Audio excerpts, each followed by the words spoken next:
Vous êtes chez Women's Stories, le podcast de Bliss qui explore des histoires de vie inspirantes à écouter pour éclairer la vôtre. Des récits portés par celles qui les ont vécus, où il est question d'amour, d'amitié, de famille, de travail, d'épreuves ou de renaissance. Ces témoignages ouvrent des portes et nous donnent parfois des clés pour avancer. Ils sont là pour créer du lien, permettre peut-être de se reconnaître ou même de se réparer. Il s'agit de rompre le silence, de s'informer et de s'inspirer sans juger. Alors ouvrez grand vos oreilles et votre cœur. Bienvenue chez Women's Stories.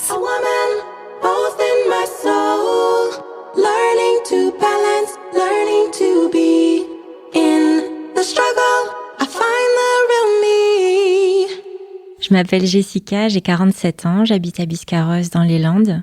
Je suis en reconversion professionnelle, j'étais professeure des écoles toute ma vie. Je me forme au métier de la traduction. J'ai 2 enfants, Elsa qui a 9 ans et Satya qui a 16 ans. Je vais vous raconter mon combat pour retrouver mon fils qui a été enlevé par son père. Women's Stories. Attention, cet épisode parle d'emprise, de violence conjugale et d'enlèvement d'enfants. Nous vous recommandons de l'écouter dans les meilleures conditions possibles. J'ai grandi dans une famille absolument incroyable, en ayant très très conscience que j'avais beaucoup de chance d'avoir des parents aimants, attentionnés, drôles, qui s'occupaient de nous, de mon frère et moi, au milieu des pins, forêt, océan aussi, qui était idéal. J'ai perdu mon papa, il est mort avant d'avoir 40 ans, à l'âge de 39 ans, très brutalement. J'ai perdu mon papa, mais j'ai perdu aussi mon modèle masculin. Quand j'ai 27 ans, je viens d'avoir mon concours de professeur des écoles. Je suis sur ma première année d'enseignement. Mon petit ami de l'époque part en vacances avec ses copains surfer au Costa Rica. Un voyage qui devait durer 1 mois. Et puis, il m'appelle en me disant, en fait, je pense que je vais rester. Viens. C'est l'occasion, tente l'aventure. À ce moment-là, je n'avais pas d'enfant. Je n'avais rien à perdre non plus, sachant que je pouvais prendre une année de dispo et que, à mon retour, on m'accueillerait à bras ouverts pour me redonner un poste. Donc c'est vrai que je n'avais pas grand-chose à perdre, a priori. Je me retrouve au Costa Rica. Alors c'est dans un environnement très particulier. On ne vit avec rien matériellement. On est entouré de gens du monde entier. On s'ouvre à ce qui est autour de soi, aux personnes autour de soi. Et on s'adapte. Je suis restée quasiment 3 ans. On s'est séparés peut-être au bout d'1 an et demi, 2 ans. J'étais justement en disponibilité par rapport à mon travail. Ça se compte en année scolaire. Je ne pouvais pas rentrer au milieu d'une année scolaire. Je me suis dit autant attendre au soleil. J'avais déjà une petite base de vie là-bas au Costa Rica. Je trouve un travail, je gère un petit hôtel sur la plage. Je gère le personnel, les réservations en anglais et en espagnol. Donc l'expérience est géniale pour moi. J'ai jamais fait ça de ma vie par contre. Donc je suis formée au téléphone par le propriétaire de l'hôtel. Et ce monsieur-là est américain. Lui se trouve à Santa Barbara en Californie. Il vient d'avoir un accident de voiture donc pour se faire soigner.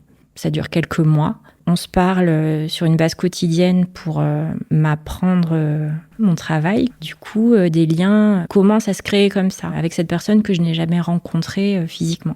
Puis petit à petit, quand je commence à maîtriser, ça se détend un petit peu. On plaisante, ça devient assez sympathique.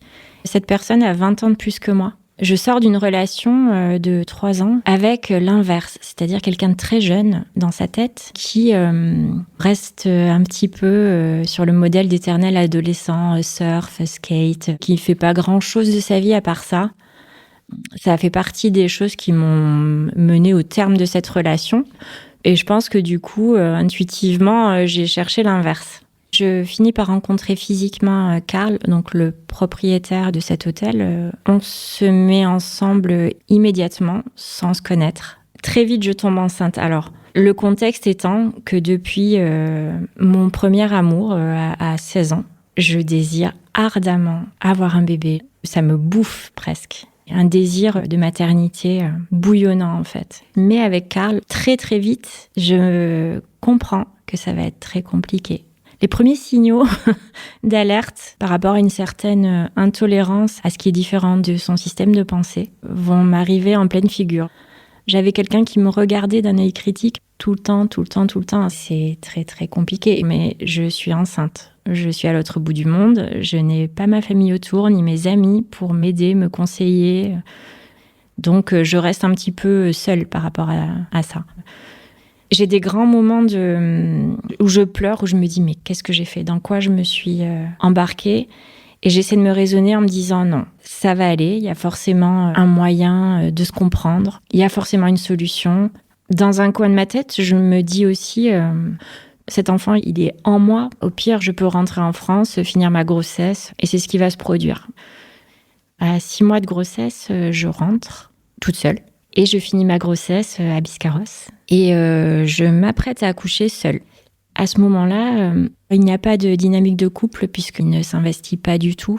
Et au dernier moment, une amie de Karl l'oblige à prendre un avion et à venir prendre ses responsabilités et au moins assister à la naissance de son fils. Enfin, l'oblige à être là.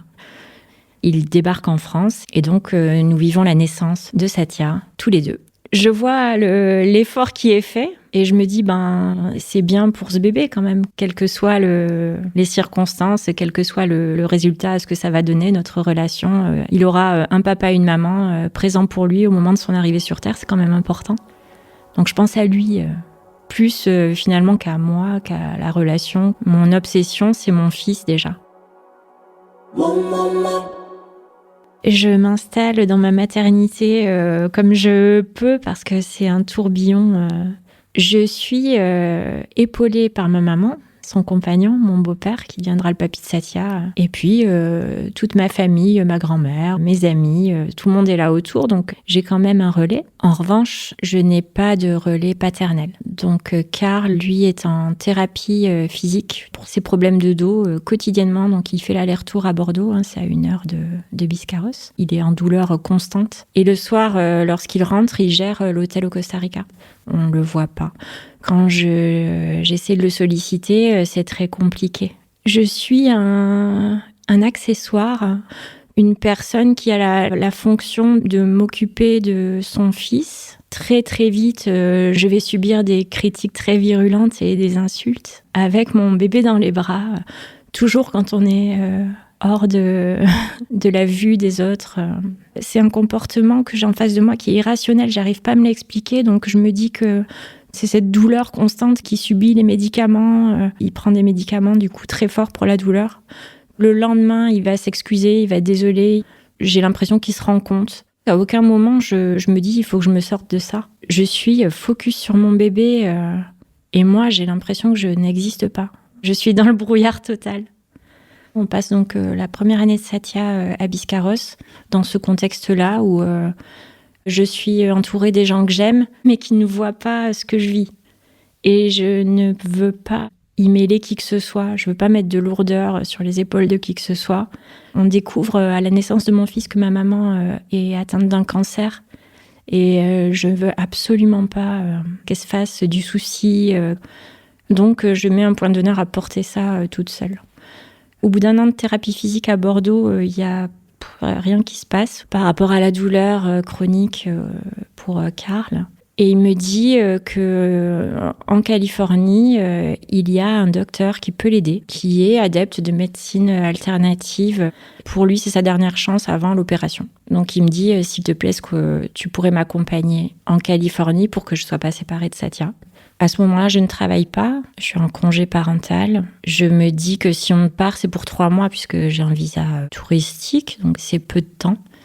Pourquoi pas ? Peut-être que justement, ce qu'il faut, c'est changer d'air, bouger. Ça peut être salvateur pour tout le monde, en fait. Et puis, mon fils, il a quand même 2 nationalités. Je me dis que c'est quelque chose de positif pour lui, de connaître sa famille là-bas, d'aller dans son pays, tout simplement. Donc, j'accepte. I'm in between, I'm not quite all a girl, a woman. Nous arrivons en Californie, alors... Nous allons à Petrolia. Petrolia, c'est dans le nord de la Californie. C'est une toute petite commune très, très isolée. Et elle a la particularité d'être à 2 heures de voiture de toute civilisation. Et c'est surtout la capitale des greenhouses, c'est-à-dire des serres de culture de cannabis légal. J'atterris là-bas sans jamais savoir que je vais atterrir là-bas. Je ne m'attends absolument pas à être isolée à l'autre bout du monde dans ce genre de milieu-là. Et donc, le docteur en question, que Karl doit voir quotidiennement, habite dans ce village-là. Nous sommes dans une maison à quelques pas, en face de la maison du docteur, qu'on nous prête. La propriétaire des lieux possède cette grande maison et elle prête cette maison à Karl en échange de temps de séjour au Costa Rica dans son hôtel. J'ai un bébé dont je suis la seule à m'occuper. Je m'en occupe jour et nuit. Satya, il dort avec moi. Je l'allaite. On est H24 ensemble. J'essaie d'éviter de parler. Je me rends compte que parler, c'est source de problèmes. Si j'émets un avis qui diverge du sien, ça peut aller très très loin. Un jour, il m'a accompagnée dans un magasin. Donc j'avais Satya sur moi, qui était bébé. Et Satya avait soif. Je lui ai acheté une petite bouteille d'eau pour qu'il puisse boire. J'ai immédiatement eu une réaction très virulente en face de moi parce que je cautionnais la consommation de plastique sur la planète et que j'étais criminelle, inconsciente. Donc, c'est une phrase complètement insensée. On se dit, bon, mais c'est n'importe quoi, on passe à autre chose. Sauf que il faut savoir que ce genre de situation, une fois qu'elle est déclenchée, elle peut durer 12 heures. C'est-à-dire que pendant 12 heures, on va m'asséner un monologue sur le plastique, sur la planète, sur comment je suis responsable de tous les maux de la planète et sans jamais parler du besoin initial de Satya qui avait soif. Est-ce que toi, tu as prévu une gourde en métal pour lui donner à boire quand il avait soif ou non. Donc, je me rends compte très vite que argumenter ne sert à rien. On ne peut pas raisonner quelqu'un qui part dans des délires comme ça. C'est de la violence invisible. C'est vicieux et pernicieux parce que on est les seuls témoins de ça soi-même. Il n'y a pas de cicatrice, ça se voit pas. On ne peut pas le prouver, on ne peut pas le raconter, difficilement en tout cas. C'est compliqué de s'en extraire. Ma seule solution, c'est de me taire. Le visa expire au bout de 3 mois et je commence à m'inquiéter un petit peu, à demander quand est-ce qu'on rentre. À ce moment-là, Karl me dit on va rentrer, mais là, je suis en train de faire des progrès phénoménaux. La douleur, ça va beaucoup mieux. Le dos, ça va beaucoup mieux. Il faut que je finisse. S'il te plaît, ne pars pas avec Satya, reste. J'en ai pour peut-être moins d'1 mois. Ce qui me met quand même dans le rouge au niveau du visa, qui clairement est expiré. Grosso modo, la seule manière de se sortir de ce pétrin, c'est de signer un papier comme quoi nous sommes mariés. Et à ce moment-là, j'évite les problèmes. Du coup, nous nous marions simplement. Enfin, on signe un papier. On était unis sous le régime de la loi californienne, ce qui signifie que je n'avais pas le droit de quitter le territoire américain avec notre fils, s'il n'était pas d'accord. À partir du moment où j'ai signé ce papier, ça a été l'escalade, c'est-à-dire que ce sont des insultes constantes, donc c'était invivable. Nous ne sommes déjà plus un couple. Quoique socialement, il est très important pour lui de donner l'illusion. Lorsque nous sommes entourés d'autres personnes, il va jouer un rôle social et un rôle de père qui n'existe absolument pas lorsque nous sommes tous les deux. C'est très long, c'est très difficile. Je cohabite avec quelqu'un qui est imprévisible. Je ne sais pas quand il va dégoupiller, pourquoi. J'essaie de protéger mon fils aussi. C'est compliqué. Donc parfois, lorsqu'il y a des disputes, on va dire, ou des monologues très longs et virulents contre moi, souvent j'ai mon fils sur moi. Même ça, je peux pas me défendre en fait, parce que je pense tout le temps à mon fils. Dans le petit village où nous habitons, il y a une personne qui se rend compte que je vis quelque chose de pas normal. Il y a une ferme dans ce village qui est peut-être à 1 ou 2 kilomètres à pied de la maison où nous sommes. Et c'est la seule attraction, entre guillemets, la seule promenade que je peux faire avec Satya tous les jours. J'y vais quasiment tous les jours. Et donc, je croise ce couple de fermiers qui s'appellent Josie et John, qui sont d'une gentillesse incroyable. Et parfois, quand ça fait plusieurs jours que Josie ne me voit pas, elle s'inquiète. Je pense qu'elle sait.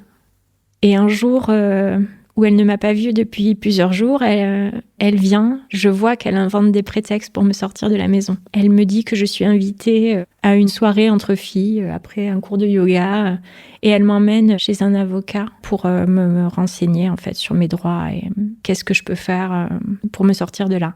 J'ai un rendez-vous dans ce cabinet d'avocats. Il se trouve qu'ils ont mon numéro de téléphone et qu'ils appellent à la maison avant mon retour. Et donc, Karl apprend que je me suis rendue pour me renseigner dans un cabinet d'avocats. Et là, c'est très compliqué. Mon retour est très, très compliqué. Et je me fais insulter très violemment. Les violences se sont vraiment multipliées et c'était très, très dur. Je me dis très vite qu'il va falloir que je fasse quelque chose, que je prenne mon fils et que je m'en aille. Donc, à partir de ce moment-là, il cache mon passeport. Il me dit tu peux partir. Je te donnerai ton passeport si tu pars toute seule. Tu ne pars pas avec Satya.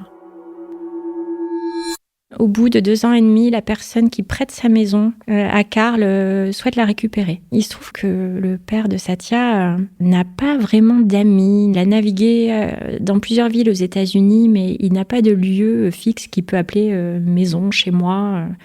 Donc, il ne sait pas où aller.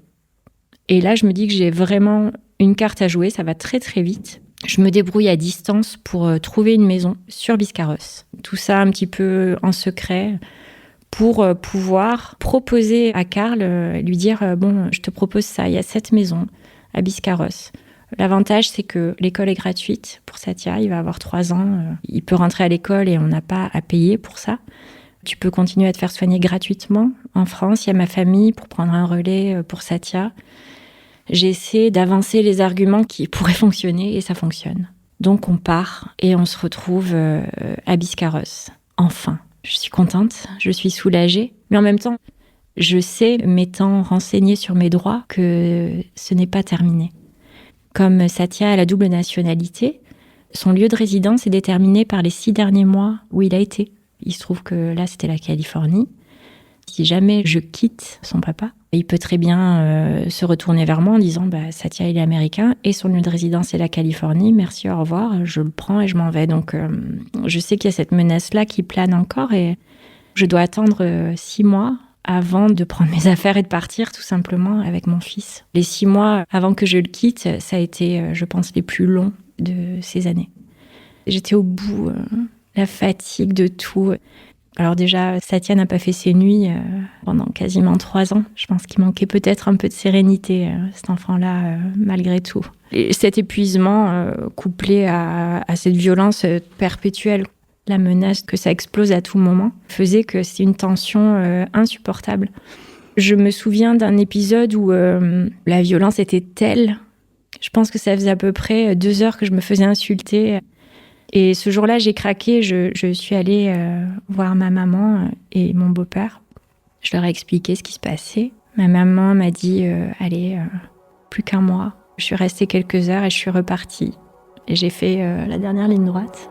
I'm in between, I'm not quite all, a girl, a woman. Au bout du 6e mois, 6 mois et 1 minute, on va dire, je prends mes affaires, je m'en vais. J'avais trouvé un logement en amont pour pouvoir partir immédiatement dès que c'était possible. Et lorsque, enfin, j'ai pu prendre mes affaires et mon fils, à partir du moment où je suis partie, il a clairement assumé que ma vie serait un enfer. Il l'a dit, il l'a formulé. Il a mis un point d'honneur à continuer à être omniprésent dans ma vie. En l'espace de 3 mois, j'ai dû recevoir 500 mails, jour, nuit, des appels, la même chose.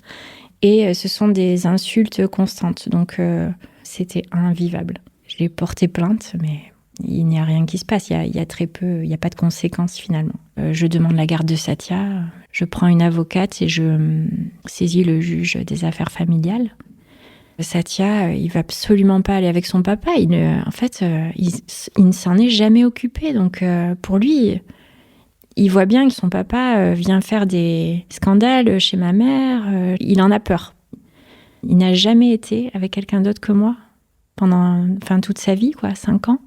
En fait, aucun juge ne comprend vraiment la portée de ce qui se passe. Je viens de enfin pouvoir m'échapper. Et il y a un juge Donc une autorité en laquelle en plus je plaçais une confiance infinie en me disant ils ont l'habitude, c'est leur métier, ils vont voir ce qui se passe, ils vont m'aider. C'est tout l'inverse. C'est-à-dire on nous dit ah oui, bon, un père, une mère, allez, 50-50 et puis vous allez régler vos problèmes devant un médiateur. On nous donne une garde alternée, une médiation à faire. Donc je me retrouve ordonnée par un juge à devoir être enfermée déjà en huis clos avec lui à nouveau, c'est horrible. Et à devoir me justifier. Ça, c'était le début de la justice. Finalement, nous sommes en garde alternée. Le papa de Satya essaie de créer une relation avec lui. La stabilité en termes de partage de garde, elle n'y est pas du tout parce que tout est problématique. Quand il est en moyenne section, sur mon temps de garde, je vais le chercher après l'école et on me dit que son père l'a pris. Je me rends au domicile du papa, tout est fermé. Et en fait, pendant une semaine, je ne sais pas où ils sont. Donc, il a 5 ans. Je vais porter plainte. On les retrouve en Suisse une semaine après. Il m'a dit très clairement que ça se reproduirait. Il y a eu une interdiction de sortie du territoire qui a été ordonnée quand même parce qu'on a pris la menace au sérieux. Et puis, après quelques années de bonne conduite, on m'a dit, écoutez, madame, on ne peut pas à vie perpétuer cette interdiction de sortie. Il ne s'est rien passé pendant X années. Maintenant, on va le laisser faire. Ayons confiance. 3 ans après, j'ai rencontré quelqu'un avec qui j'ai eu une merveilleuse petite fille qui s'appelle Elsa.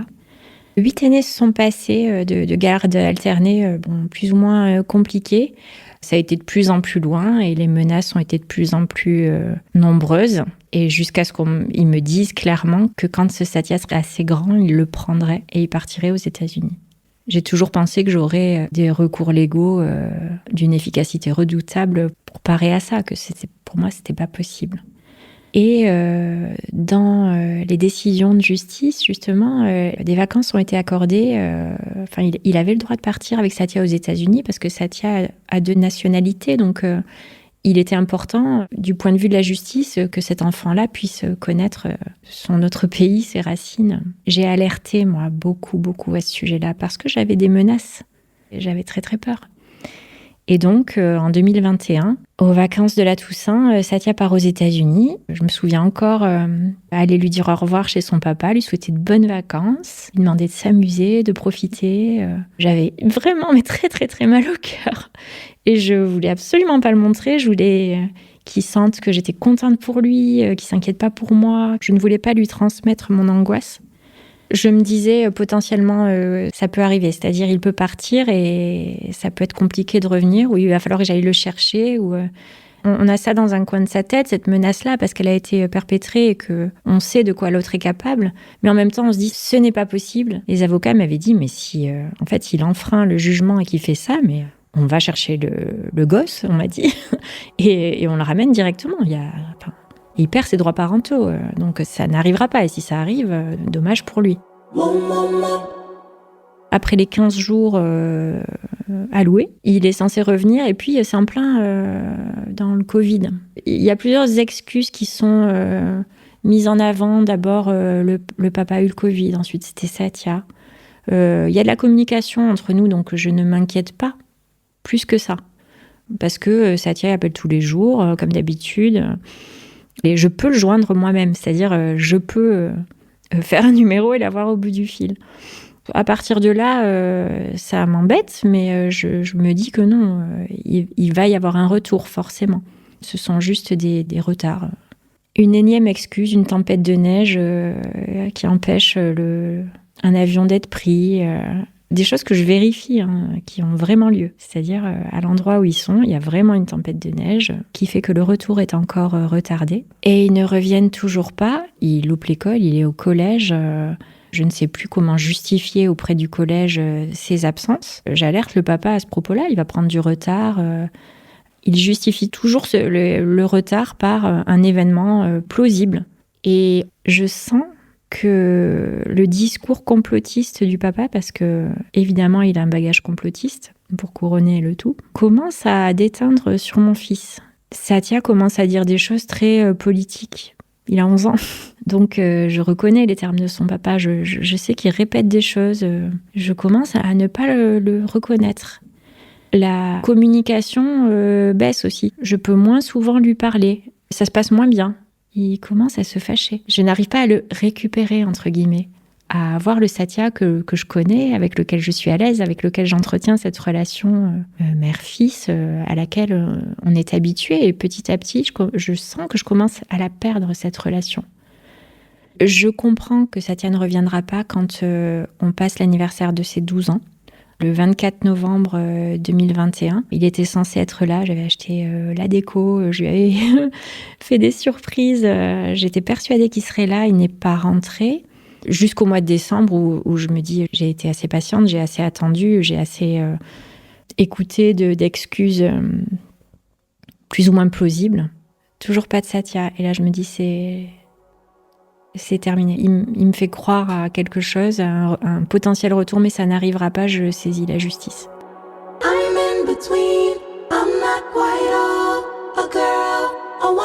À suivre dans la deuxième partie de cet épisode de Women's Stories. Je savais qu'il y avait un danger, j'ai essayé d'alerter, ça n'a pas marché, on ne m'a pas écouté. Moi, je n'ai plus de communication avec mon fils. Je pense au mot kidnapping, donc je suis toute seule face à cette grosse machine judiciaire et mon corps me lâche, je ne peux plus travailler, je n'arrive plus à dormir, je n'arrive plus à manger et je suis prise de douleurs, des douleurs indescriptibles partout dans le corps. À ce moment-là, je me rends compte que j'ai besoin d'aide. Une demande de coopération internationale a été faite pour les arrêter, en fait, les localiser, les retrouver. Le FBI a diffusé un avis de recherche avec sa photo. Ça me permet de prendre une avocate sur place qui elle-même m'oriente vers un détective privé et ce détective privé arrive à localiser une adresse. On obtient un mandat aux États-Unis qui donne le droit aux forces de l'ordre de prendre Satya et de m'en remettre la garde immédiate. Je me dis, ça y est, je vais aller le chercher, je vais le serrer dans mes bras, je sais plus très loin. Et à chaque fois, c'est vrai que ça se passe pas vraiment comme prévu. Cet épisode de Women's Stories a été tourné et monté par Marine Rowe. Le mix est d'Océane Timothée-Aubanis, Aurélia Martin et Léna Coutreau sont à la production. Si vous avez 2 minutes, pensez à nous laisser 5 étoiles sur votre plateforme de podcast, ça nous aide beaucoup.